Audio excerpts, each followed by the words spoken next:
Lübbe Audio. Unleashed Colors of Love. Written by Kathryn Taylor. Narrated by Amelia Skye. My eyes are tightly closed and I take a deep breath. Okay, Grace, come on, you can do it, I think. But my heart is in my mouth, and I hesitate for a moment. There's nothing to be done, I have to know. I carefully slit open my eyes and blink at the white plastic stick in my hand with its clear window, which I've been gripping tightly this whole time. On the packet, it says you should wait a few minutes. That time has long since elapsed, so I'm pretty sure I'll be able to know the results. And I can. There's a thick blue line through the middle of the window. Exactly as I feared. Pregnant. I say it out loud because, although I suspected as much, I simply can't believe it. Jonathan and I are going to have a baby. Up until now, I didn't know that you can feel utter joy and complete horror at the same time. But clearly, it is possible, because right now, the combination of both feelings is causing such a dizzying chaos inside me that I have to hold onto the sink to not fall down. 1,000 thoughts are flashing through my mind at once. A child, how wonderful! But how is it possible, when we've always used contraception? And now, of all times. And what will Jonathan say? Will he want it? I lift my head and look into the mirror. My green eyes are shining almost feverishly, and my face is so pale that it forms a glaringly stark contrast to my strawberry blonde hair. Okay, Grace. One thing at a time, I chide myself and try to go through it point by point. How can I be pregnant when I'm on the pill? Everything was fine. Everything was the same as usual. I didn't forget to take it, and it was no different from... Damn it, I think, suddenly. That terrible stomach flu which caught me off guard last month. I was completely knocked out for 3 days. I could hardly move. And I could hardly keep anything down. Maybe that interfered with this efficiency. It didn't even occur to me. I thought the pill was the most reliable form of contraception of all of them, as long as you take it regularly. I kick myself because that's so typical of me. But at the end of the day, it doesn't matter how it happened. I didn't do it on purpose, and it's come at the most inconvenient time possible, because a baby is the last thing I wanted. I mean, I'm only 24. And I've been married to the most exciting man in the whole of England for just a year now. And I'm actually busy dedicating myself to my career. I'm just beginning to really settle into my role as project manager at Jonathan's company. I enjoy my work. I feel comfortable there, and I've achieved a lot. If I'm pregnant, it's going to completely mess up my plans. Not that Jonathan won't be able to find a solution. He always does, actually. That's why I'm sure he'll be able to find a way to deal with this, if he wants to. It's also possible that he'll be totally horrified when he finds out, because the last time we discussed it, and up till now, the only time, he categorically refused to ever have children. Mrs. Huntington! I can hear the sound of our housekeeper's voice through the bedroom door. I drop the test into the sink and hurriedly walk through the adjoining bedroom to the door. Mrs. Matthews would never come in uninvited, but I still feel as though I've been caught red-handed somehow. "What's up?" I ask as I open the door, smiling to try to conceal my agitation.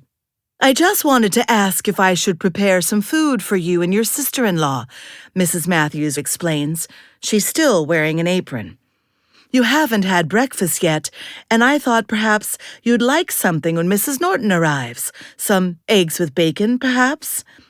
"Sarah," I think with a start, kicking myself again. That's right. She wanted to come by this morning. But I was so worried about the test that I completely forgot. Oh, that would be lovely. But no bacon, please. The very thought of the smell suddenly makes me feel sick. Just a couple of eggs, if it's not too much trouble. Of course not. It's my pleasure, she assures me, and disappears, smiling. Mrs. Matthews has been working for Jonathan for a pretty long time. She was here before I became a part of his life. Luckily, I've had a good relationship with her right from the start. And since I've been married to him now, it's been almost touching the way she's looked after me.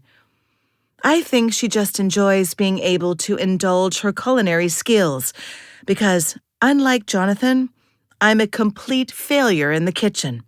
Or I was, because I've learned a lot thanks to the two of them. But today, I'm grateful for her offer all the same, because in my current state, I'd be certain to even burn scrambled eggs. I hurry back to the bathroom and get rid of the pregnancy test by putting it back into its packaging and then into the plastic bag I brought it in, tying the bag firmly in a knot, and then stuffing it into the very bottom of the bathroom trash can. I don't want Jonathan to discover it. He needs to hear this from me, even though I have no idea how he's going to react to the news. I return to the bedroom with a beating heart and pick out something to wear. While I'm still buttoning the blouse I picked to go with my jeans, my mobile phone rings. It's on the nightstand. It's Jonathan. I can see his picture light up on the display, and my heart starts beating what must be 1,000,000 times faster than before.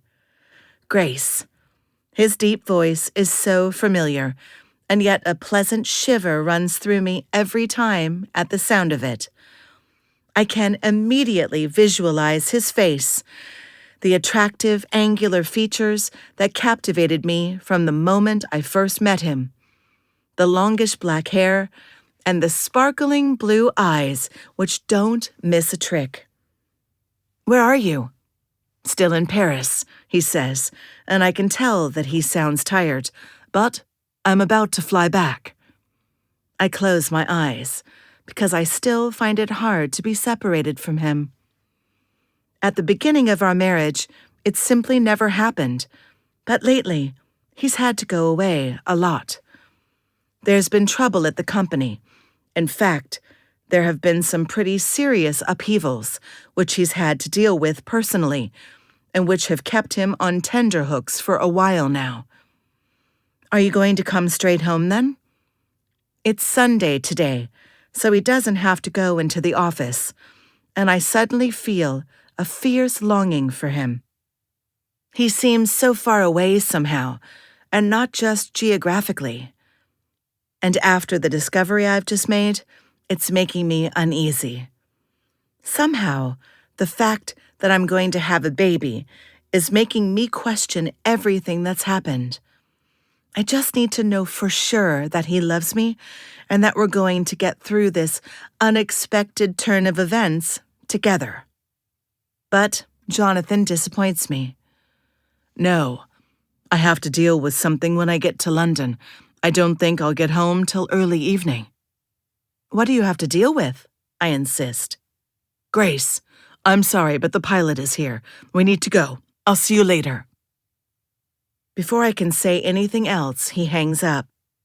He'll be flying in the company Learjet, and I know that they always have to comply strictly with their departure schedule, but it still seems to me like a very abrupt way to say goodbye.